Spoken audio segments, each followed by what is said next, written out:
On the morning of April 29th, 2003, 13-year-old Tabitha Tudors was on top of the world. She just got a report card with all A's and was buzzing about an upcoming class trip to Six Flags. Her dad, Bo, woke her up around 7 a.m. They said their I love yous, and he left for work while she got ready for school. Less than an hour later, she walked out the front door to catch the school bus. Just down the street, she never came back. With no witnesses to a crime, no physical evidence, and no official suspects, it was like she simply vanished more than 20 years later. Her family is still searching for answers. It was perfectly normal Tuesday morning in East Nashville, Tennessee. Around 7:50 a.m., Tabitha left her family's home on Lillian Street for the short one-block walk to her school bus stop. Known as Boo to her family, she was a happy, reliable kid with perfect attendance at school.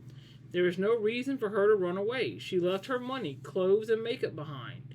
Neighbors saw her walking casually, reading a piece of paper, and she didn't seem to be in any distress. But sometime in that brief 15-minute window, she disappeared.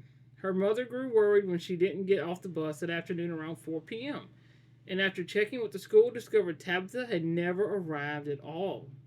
They called the police at 6 p.m. to report her missing. The search began immediately with tracking dogs and aviation units, but they found nothing. The dogs followed Tabitha scent along her usual route, but then the trail did something strange. It veered into an alley and stopped cold, which strongly suggested she was taken in a vehicle. The biggest lead came from a neighborhood boy who claimed he saw Tabitha get into a red car. He told police she stopped to talk to the driver, an African-American man between 30 and 40 years old, wearing a baseball cap. Before getting into the passenger seat, the car then turned around and drove off. Her family has always insisted she would never get into a car with a stranger, raising the possibility she knew the person, and while police have looked at as many as 10 persons of interest over the years, no one has ever been officially named a suspect or charged with a crime. Over 2 decades, countless tips have sent investigators across the country, but every lead has turned into a dead end.